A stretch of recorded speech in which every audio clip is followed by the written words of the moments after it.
계속해서 미디안과의 전쟁에 대한 말씀입니다. 앞서 하나님께서는 모세에게 미디안과의 마지막 전쟁을 준비하게 하셨죠. 우리가 그 말씀을 함께 묵상했습니다. 그 이유는 무엇 때문이었습니까? 바로 그들이 이스라엘 백성들을 음란과 우상 숭배에 넘어지게 했기 때문입니다. 그렇기 때문에 그들을 진멸하라고 명령하셨다는 거예요. 왜 이렇게까지 하셨습니까? 죄의 뿌리가 남아있으면 안 되기 때문입니다.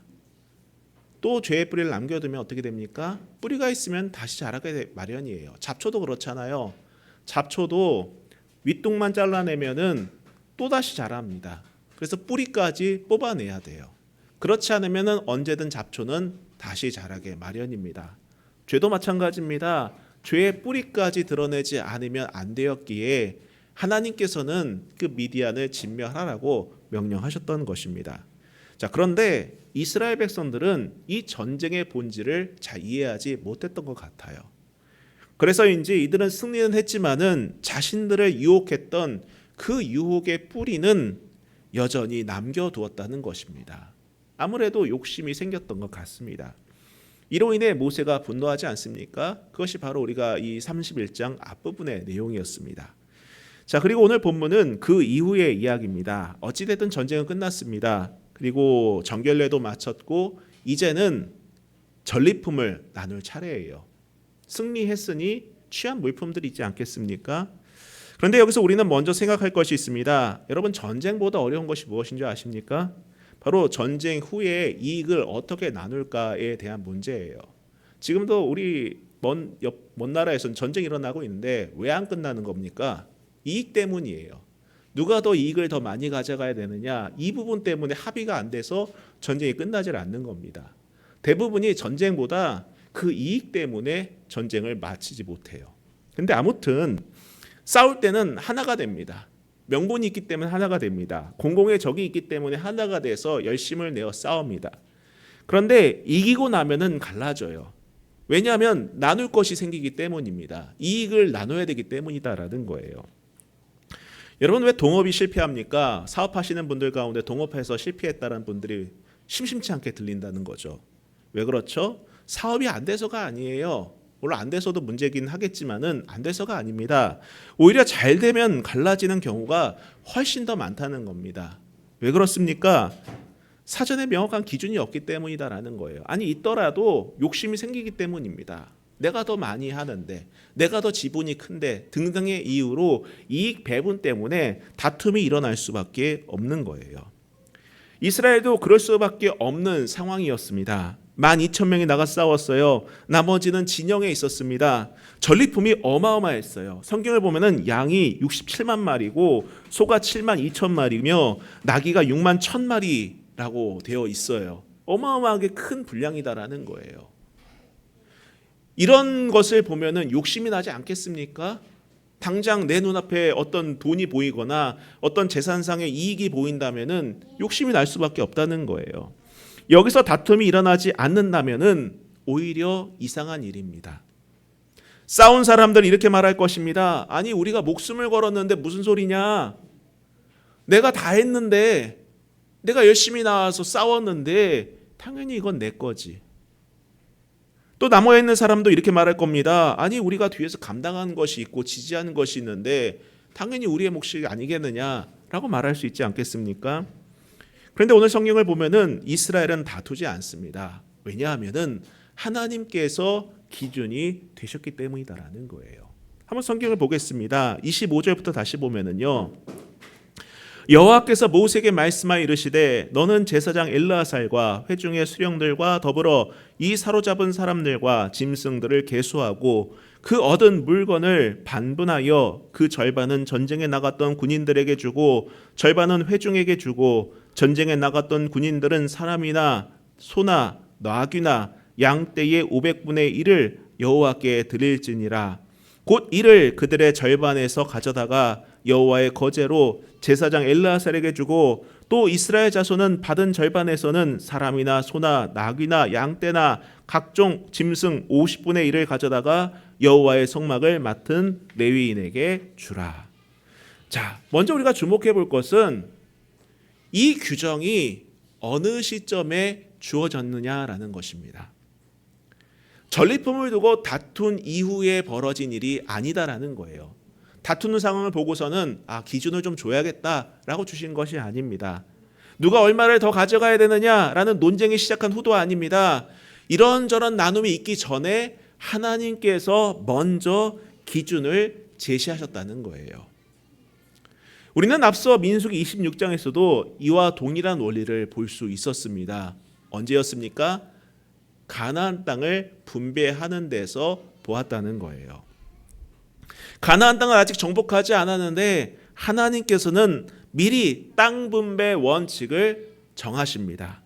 그때 우리는 두 가지 이유를 보았지 않습니까? 가장 먼저는 무엇입니까? 하나님의 약속을 확신시켜 주기 위해서였다라는 거예요. 아직 정복하진 않았지만은, 아직 그 땅에 들어가진 않았지만은 하나님께서 그 주셨다라는 약속을 확신시켜 주시기 위해서 땅 분배 원칙을 선포하셨다는 것입니다. 두 번째는 무엇입니까? 바로 탐욕을 막기 위해서였다라는 거예요. 눈에 보이면은요, 욕심이 생기기 마련입니다. 더 가지고 싶은 것이 사람의 마음이고 더 좋은 것을 누리고 싶은 것이 인간의 마음 아니겠습니까? 그 탐욕을 막기 위해서였다라는 거예요. 오늘 말씀도 동일합니다. 여러분, 손에 쥐고 나면은 사람은 놓지 않아요. 그게 인간의 본성입니다. 그래서 하나님은 손에 쥐기 전에 그 기준을 먼저 세워주셨다는 거예요. 그리고 그 기준의 첫 번째가 바로 27절 말씀이죠. 무엇입니까? 반반씩 나눠라 였다는 거예요. 반반씩 나눠라. 성경에 보면은 그 얻은 물건을 반분하여 그 절반은 전쟁에 나갔던 군인들에게 주고 절반은 회중에게 주고 라고 말씀하고 있어요. 여러분, 얼마나 파격적입니까? 생각해 보세요. 싸운 사람은 12,000명이었습니다. 일은 그들이 다 하긴 했어요. 전쟁에 나가서 싸웠습니다. 남아있던 회중은 60만이 넘었어요. 그런데 하나님께서는 절반씩 나눠라 라고 말씀하셨다는 것입니다. 싸운 사람 입장에서 보면 억울하죠. 내가 다 했는데 라는 생각이 들지 않겠습니까? 목숨을 걸었는데 왜 똑같이 나누느냐고 할 수 있습니다. 그러나 하나님의 계산법은 다르다는 거예요. 여러분, 이 승리가 누구의 것입니까? 한번 생각해 보세요. 이 승리가 누구의 것입니까? 아마 싸운 사람들은 내가 잘해서 이겼다, 이 승리는 나의 것이다 라고 생각할 수 있지 않았겠습니까? 그러나 여러분, 12,000명 것이 아니었다는 거예요. 이 승리는 본질적으로 누가 주신 겁니까? 하나님께서 주신 거예요. 하나님께서 본질적으로 미디안과 싸우라고 명령하셨고 그 승리를 미리 약속하셨고 그들에게 주셨다는 거예요. 그러므로 말미암아 공동체 전체가 그 승리를 함께 누리게 된 것입니다. 그렇습니다, 여러분. 싸운 사람만 기여한 것이 아니에요. 진영에 남아있던 사람들이 있었기 때문에 돌아올 곳도 있었던 것입니다. 가족을 지킨 사람들이 있었기 때문에 마음 놓고 나가서 싸울 수 있었다는 거예요. 여러분, 이처럼 보이지 않는 자리에서 감당한 몫이 있음을 잊지 마셔야 됩니다. 이 원칙은 훗날 다윗에게도 그대로 나타납니다. 사무엘상 30장을 보면은요, 다윗이 아말렉을 치러 갈 때에 600명을 이끌고 나갑니다. 근데 그들 중에서 200명이 지칩니다. 지쳐서 부솔 시내에 머물렀습니다. 그리고 나머지 400명만 싸우러 나가요. 그리고 크게 이기고 돌아옵니다. 그때 싸운 사람들이 뭐라고 했습니까? 저 사람들을 함께 가지 않았으니까는 이 전리품 우리 것 아니냐. 저 사람들 여기서 쉬고 있었으니까는 이게 우리가 다 했으니까 우리 것 아니냐라고 말했어요. 그때 다윗이 뭐라고 말하냐면요, 사무엘상 30장 24절을 보면은 전쟁에 내려갔던 자의 분깃이나 소유물 곁에 머물렀던 자의 분깃이 동일할지니 같이 분배할 것이니라. 나가서 싸운 사람이든 이곳을 지키고 있던 사람이든 모두가 똑같이 공을 세운 것이니 함께 나누어야 된다라는 것이 다윗의 원리였다는 거예요. 그래요, 다윗은 이 민수기의 원칙을 알고 있었던 것입니다. 하나님께서 세우신 그 기준을 알았던 거예요. 그것을 이스라엘의 율례와 규례로 삼았다고 성경은 기록하고 있다는 것입니다. 근데 여러분, 과연 이것이 우리의 삶에 어떻게 적용될 수 있겠습니까? 사실 우리는요, 돈에 참 민감해요. 이 사회를 바라보면은요, 돈이 성공의 척도입니다. 직업의 기준도 그것으로 가늠해요. 근데 무서운 것은 그 세상적인 기준이 우리의 공동체나 우리의 가정 안에도 들어와 있다는 것입니다. 우리는 기여도를 계산하며 살아요. 이 사람이 얼마나 기여를 했느냐, 내가 얼마를 했는지, 저 사람이 얼마를 했는지, 이런 것을 가지고 계산을 하는 삶을 살아가고 있다는 거예요. 그리고 그 계산이 맞지 않을 때는요, 서운해합니다. 그런데 여러분, 하나님의 계산법은 다릅니다. 과연 이 결과를 누가 주었느냐라는 거예요. 이 결과를 누가 주었느냐. 하나님은 결과를 누가 만들었느냐고 묻지 않으시고 그 결과가 누구로부터 왔는지를 묻고 계시다라는 것입니다. 누구로부터 왔습니까? 하나님께로부터 온 거잖아요. 그렇지 않습니까, 여러분? 내가 잘해서가 아니에요. 내가 능력이 있어서가 아닙니다. 내가 힘이 있어서가 아니에요. 내가 잘나서가 아니다라는 것입니다. 여러분, 공동체 안에서도 마찬가지예요. 여러분, 우리가 사도행전에 보면은 이제 자기 것을 내어놓는 사람들이 있지 않습니까? 그런 것을 통해서 교회가 운영되고 공동체가 운영되어서 가난한 자들이 없었다라고 말을 해요. 누구는 이만큼 내는데 나 이만큼 냈으니 나의 교회 발언권은 이만큼 있어 라고 하는 사람이 없었다는 거예요. 나는 요거밖에 되지 않으니까는 나는 아무 말도 못할 것 같아. 그러지 않았다라는 것입니다. 그래요, 여러분. 앞에서 일하는 사람이 있고 뒤에서 감당하는 사람이 있는 거예요. 드러나는 자리가 있고 드러나지 않는, 보이지 않는 자리도 있는 것입니다. 그런데 하나님 앞에서 그 분깃은 동일하다라는 거예요. 가정도 아까 앞서 말씀드렸지만은 가정도 똑같지 않습니까, 여러분? 배우자 관계에서도 물론 어떤 사람은 돈을 잘 벌 수 있어요. 반대로 어떤 사람은 좀 못 벌 수 있어요. 가사를 감당할 수도 있다라는 거예요. 근데 내가 많이 버니까는 내 발언권이 세. 내 뜻대로 해야 돼. 내 지분이 높아. 이렇게 해서는 안 된다라는 것입니다. 서로를 존중할 줄 알아야 된다는 거예요. 그게 성경적인 원리다라는 것입니다. 여러분, 돈으로 기여했다? 아니에요. 그것을 주신 분이 누구신지를 우리는 기억할 수 있어야 됩니다. 누구시죠? 하나님께서 주셨다는 거예요. 하나님께서 누구에게는 그러한 직장을 주셨기 때문에 그런 것을 감당하게 하시는 것이고 누군가에게는 힘을 주셨기 때문에 또 가정의 어떤 역할을 감당하게 하시는 거예요. 그래서 하나의 가정을 이루어가게끔 하신다라는 것입니다. 여러분, 가셔서 그것 때문에 시시비비를 다투지 마세요. 서로가 똑같은 거예요. 같은 역할의 분담이 있는 것입니다. 내가 더했다는 생각이 들 때에, 그리고 그 생각 때문에 마음이 상할 때에 오늘 27절 말씀을 다시 한번 되뇌이시기를 부탁드립니다. 절반과 절반이다라는 거예요. 절반과 절반. 자, 그런데 여기서 또 흥미로운 것이 하나 더 있습니다. 바로 하나님께 드리는 예물의 비율이었던 거예요.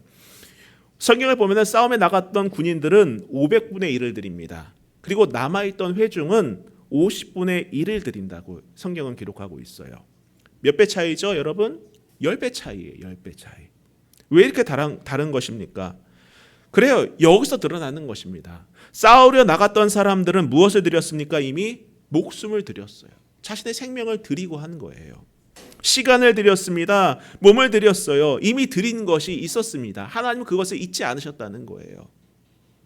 남아있던 사람들은 그것을 드리지 못했어요. 그냥 그 자리에 있었기 때문입니다. 그래서 물질로 더 드리는 거예요. 우리가 여기서 배우는 것이 있습니다. 하나님은 모두에게 똑같은 것을 요구하고 계시지 않는다는 거예요.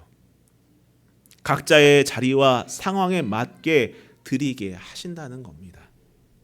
받는 것은 동일합니다. 절반과 절반이겠죠. 그러나 드리는 것은 각자의 사정과 형편에 따라 다르다라는 것이에요. 여러분, 이것이 공동체의 원리입니다. 누구는 몸으로 드립니다. 그렇죠? 몸으로 헌신합니다. 몸을 쓰는 일로서 공동체를 세워가는 사람도 있어요. 누군가는 물질로 드립니다.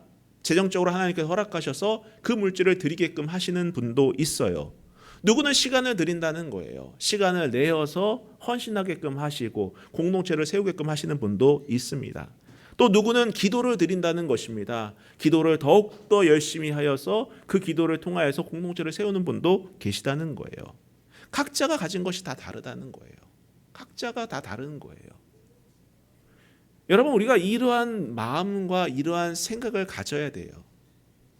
돈이 기준이 아니에요. 어떤 직업이 기준이 아닙니다. 어떤 역할이 기준이 아니다라는 거예요. 각자가 맡겨진 사역과 역할이 다 다르다는 거예요. 이것은 이 사회에서도 마찬가지입니다. 이 사회의 모든 사람이 여러분 똑같은 고위직을 갈 수 없는 거예요. 대통령이 수만 명이 될 수는 없잖아요. 그렇죠? 국회의원이 수만 명 될 수 있는 건 아니잖아요. 이 땅에 모든 사람이 의료인이 될 수 있는 것도 아니잖아요. 모두가 다 뭐예요? 각자의 역할과 사역들이 다 있다는 것입니다. 하나님께서는 그 자리에서 그 사람에 맞게끔 드리게 하신다는 거예요. 왜냐? 각자 가진 것이 다르기 때문입니다. 그걸 인정할 줄 알아야 돼요. 남과 비교하지 마세요. 비교하는 것만큼 스스로에게 상처를 주는 것이 없습니다.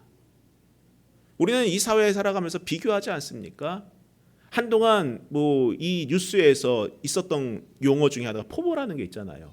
누구는 막 돈 벌고 있는데 나는 뭘까? 비교해서 그런 일이 벌어지는 거예요. 그러다 보니 지금 요즘에는 되게 안 좋은 뉴스가 또 들리지 않습니까? 왜 그렇습니까? 비교하고 남처럼 살아보겠다 이렇게 하다 보니 욕망이 그 삶을 덮어서 인생 자체를 무너지게 만드는 그러한 길로 인도한 것 아니겠습니까? 성도 여러분, 오늘 우리가 이 말씀을 묵상하면서 우리 각자에게 하나님께 드릴 수 있는 것이 무엇인지를 생각해 볼 수 있는 시간이기를 부탁드립니다. 과연 나는 하나님께 무엇을 드릴 수 있을까? 어떤 사람은 시간이 많고 물질이 적을 수 있어요. 반면 어떤 사람은 물질은 있는데 시간이 없을 수 있습니다. 어떤 사람은 몸을 쓸 수 있고 어떤 사람은 무릎으로 그 사역을 감당하는 사람도 있습니다. 그런데 중요한 것은 하나님은 그것을 아신다는 거예요. 누가 더 중요하다라는 것이 아니라 그 모든 사역들을 아신다는 것입니다. 그래서 똑같은 것을 요구하지 않으세요. 내가 드릴 수 없는 것 때문에 위축될 필요도 없고 내가 드릴 수 있는 것 때문에 우쭐할 필요도 없는 것입니다. 다만 물어야 것은 이거예요. 과연 나는 내가 가진 것 중에서 무엇을 드리고 있는가? 하나님을 위해서, 또 이 공동체를 위해서, 또 내 가정을 위해서 과연 나는 무엇을 드리고 있는지를 이 시간, 이 말씀 속에서 묵상하고 기도할 수 있기를 부탁드립니다. 계속해서 48절 말씀 보겠습니다.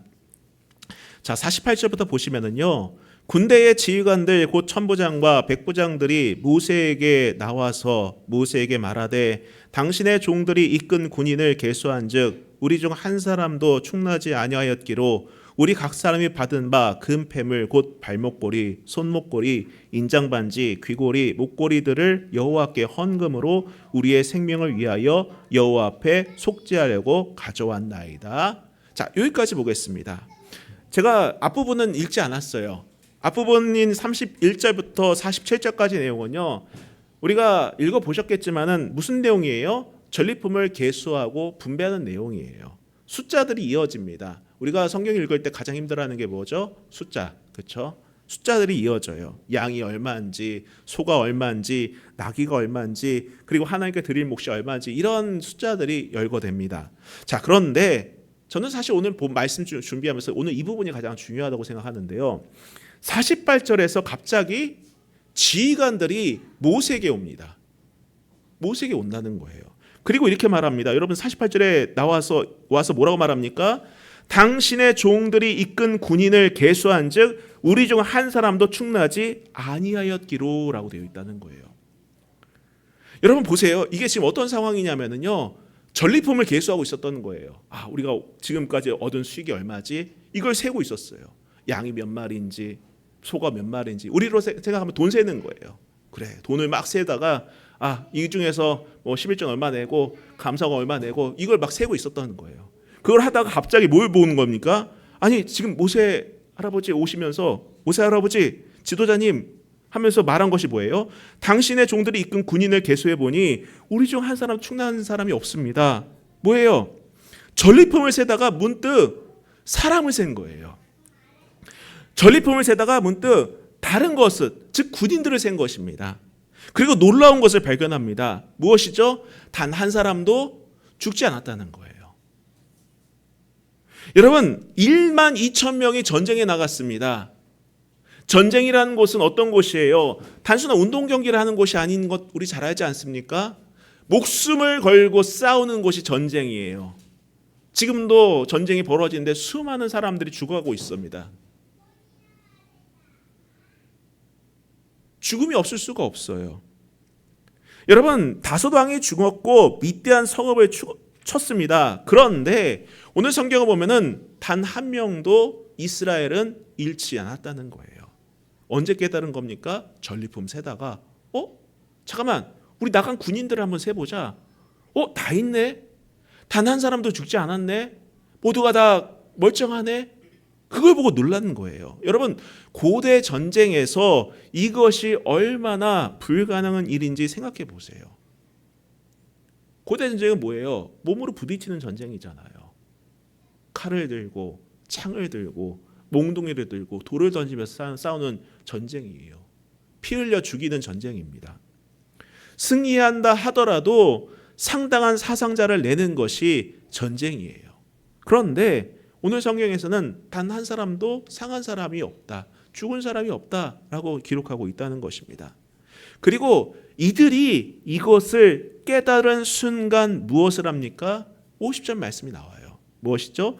자기가 얻은 금 패물을 하나님께 드린다는 거예요. 발목걸이, 팔목걸이, 인장반지, 귀걸이 등등.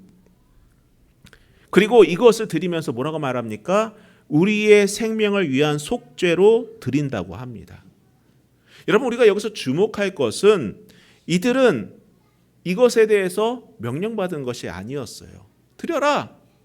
너 살아왔지? 드려라. 명령받은 것이 아니었습니다. 이미 하나님께서는 이들에게 500분의 1을 드려라. 그래서 이미 그들은 이것을 드렸어요.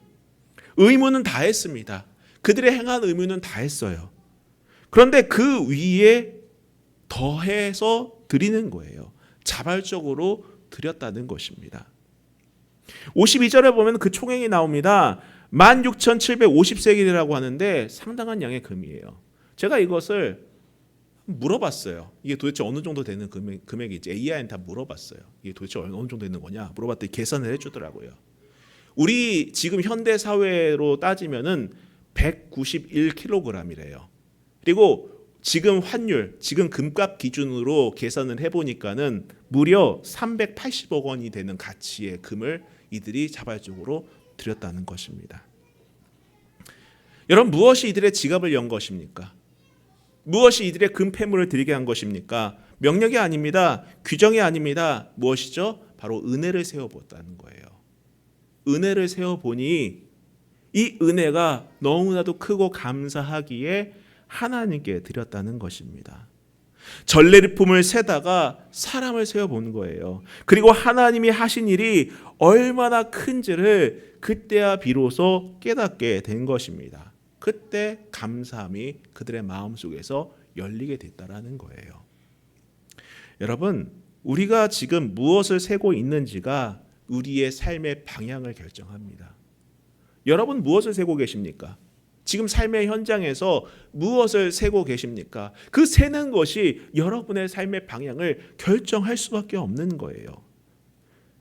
세상에는요, 전리품만 세는 사람이 있어요. 내가 얻은 것이 얼마인지, 내가 이룬 것이 얼마인지, 내 몫이 얼마인지를 계산하는 사람이 있습니다. 그런 사람은 늘 부족해요. 늘 부족합니다. 세면 셀수록 더 있어야 할 것들이 눈에 보여요. 이것도 필요하고 저것도 필요하고 이것도 누려야 되고 저것도 누려야 되고 이런 것들이 보인다는 것입니다. 그런데 오늘 성경의 지휘관들은 다른 것을 세웠습니다. 하나님께서 지켜주신 것을 세웠다는 것입니다. 그리고 그 순간 그들의 마음이 열렸어요. 감사함이 열렸다는 것입니다. 여러분, 과연 여러분 삶 속에서 감사가 얼마나 많이 고백되고 있는지는 잘 모르겠습니다. 여러분의 일상 속에서 만약에 감사를 잃어버렸다면 어쩌면 여러분은 전리품만 세고 있었기 때문이 아닐까 해요. 오늘 한번 세어보세요. 내가 얻은 것 말고 내가 지켜진 것을 한번 세어보시기 바랍니다. 지난 한 해 동안 하나님이 나를 어디에서 건져내셨는지, 무엇으로부터 지켜주셨는지를 한번 세어보시기를 부탁드립니다. 그것을 세어보면 알게 돼요. 내가 지금 여기 있는 것이, 내가 지금 이 자리에 있는 것이 당연한 일이 아니다라는 것을 깨닫게 된다라는 겁니다. 여러분, 은혜는요, 억지로 드리게 하지 않습니다. 은혜를 알면 저절로 열려요. 은혜를 알면은 감사함이 열립니다. 은혜를 알면은요, 기쁨이 열린다는 거예요. 전리품을 세면은 남과 비교하게 되지만은 은혜를 알면은 감사가 열리고 기쁨이 열리고 마음이 열리는 그런 은혜를 누리게 되는 것입니다. 오늘 이 시간 그 하나님의 은혜를 깨닫고 감사하는 그러한 저와 여러분이 될 수 있기를 주님의 이름으로 부탁드립니다. 계속해서 51절 읽고 마치도록 하겠습니다. 모세와 제사장 엘르아살이 그들에게서 그 금으로 만든 모든 폐물을 취한즉 천부장과 백부장들이 여호와께 드린 거제의 금의 도합이 16,750세겔이니 군인들이 각기 자기를 위하여 탈취한 것이니라. 모세와 제사장 엘르아살이 천부장과 백부장들에게서 금을 취하여 회막에 들여 여호와 앞에서 이스라엘 자손의 기념을 삼았더라. 자, 54절이 마지막이죠. 그 금이 어떻게 됩니까? 회막에 들여져 이스라엘 자손의 기념이 되었다라고 성경은 기록하고 있다는 겁니다. 기념이 무엇입니까? 잊지 않게 했다라는 거예요. 잊지 않게 했다. 이스라엘이 무엇을 잊지 말아야 했습니까? 바로 단 한 사람도 잃지 않았다라는 것. 전쟁의 승리가 자신들의 힘으로 이루어진 것이 아니다라는 것을 잊지 않기 위해서 기념으로 삼았다라는 거예요. 여러분, 우리는 있습니다. 시간이 지나면 잊어버려요. 그리고 있는 순간 그것이 내가 한 일이 되어버립니다. 내 덕이다, 내가 노력해서다, 내 능력이다 라고 말입니다. 여러분, 이전에 우리가 민수기 17장에서 그 17장에서도 아론의 쌍난 지팡이를 보았습니다. 하나님께서는 그것을 증거계 앞에 보존하게 하셨어요. 왜 그렇습니까? 기억하게 하기 위해서였다라는 거예요. 그리고 오늘 이 금도 회막에 드려집니다. 같은 이유예요. 기억하게 하기 위해서다라는 거예요. 여러분, 우리에게도 기념이 필요합니다. 하나님이 하신 일을 기록해 두는 것이 필요해요. 기억할 수 있게 남겨두는 것입니다. 그것이 없으면 여러분, 우리는 반드시 잊기 마련입니다. 그리고 이 일을 잊는 순간 우리는 다시금 계산하기 시작합니다. 내가 얼마나 했는지, 내 몫이 얼마인지를 계산한다라는 거예요. 기념은요, 우리를 그 자리에서 지켜줍니다. 아, 그때 하나님께서 하셨지, 하나님께서 이 일을 하셨지, 내가 한 것이 아니었음을 깨닫게 한다라는 거예요. 여러분, 이 시간 이후 한번 여러분께서 해볼 것이 좀 있습니다. 여러분, 성경책 안에다가 그냥 포스트잇으로 하나님께서 하신 그 감사일을 한번 써보세요. 순간순간. 그러면은 시간이 흐른 후에 그것이 떠오르고 감사를 잊지 않게 될 거예요. 모든 것이 주의 은혜임을 고백하게 될 것입니다. 정리하겠습니다. 오늘 성경 내용은 전리품 분배 규정이라 얼핏 보면은 몸이 건조한 내용일 수 있어요. 그러나 그 안에는 하나님께서 공동체를 세우는 원리가 담겨 있음을 볼 수 있었습니다. 가장 먼저 무엇입니까? 하나님이 우리의 기준이 되신다는 것이에요. 그렇지 않습니까, 여러분? 사람은 없을 때 함께 견디다가도 생기면 갈라지기 마련입니다. 명확한 기준이 없기 때문이에요. 우리의 삶에도, 우리의 가정에도, 우리 공동체에도 하나님이라는 기준이 필요해요. 그 기준이 세워질 때에 우리 공동체는 더욱더 건강해질 수 있는 것이고 가정도 건강해질 수 있는 것입니다. 두 번째는 무엇입니까? 하나님의 계산법은 다르다라는 거예요. 우리는 내가 얼마나 했는지, 얼마나 노력했는지, 얼마나 많이 버는지 이걸 보는데 하나님은 똑같이 반반씩 나누게 합니다. 기여도 계산을 하지 않는다라는 거예요. 중요한 것은 무엇입니까? 이 승리는 누군가가 잘해서가 아니라 하나님이 주셨다는 그 원리를 깨닫게 하셨다라는 겁니다. 그래요. 여러분, 우리가 우리의 삶 속에서 누리는 것들을 하나님께서 주셨다는 것을 믿고 의지한다면요, 누가 잘냈느니 못났느니 다툴 필요가 없는 거예요. 세 번째로는 무엇이죠? 은혜를 세워본 사람만이 감사를 아는 거예요. 그렇죠? 은혜를 세워본 사람만이 감사를 아는 것입니다. 지휘관들은 전리품을 세다가 사람들을 보았습니다. 한 사람도 잃지 않았다는 것을 발견했어요. 그리고 그 순간 명령받지 않은 것을 드렸습니다. 여러분, 은혜는 억지로 드리게 하는 것이 아니에요. 억지로 감사하게 하는 것이 아닙니다. 은혜를 알면은 저절로 감사하게 되는 거예요. 성도 여러분, 오늘 이 자리에서 여러분 한 가지 다시 한번 부탁드릴 것은, 내가 했다, 내가 잘났다, 내가 얻은 것이 무엇이냐, 이런 것을 세지 마세요. 그러면서 하나님께서 나로 하여금 어떻게 인도하셨는지, 어디로 세워가셨는지를 보면서 하나님께 감사하고 그 은혜를 고백하는 이 한 주가 될 수 있기를 다시 한번 주님의 이름으로 부탁드립니다. 우리 같이 찬양하고 기도하도록 하겠습니다.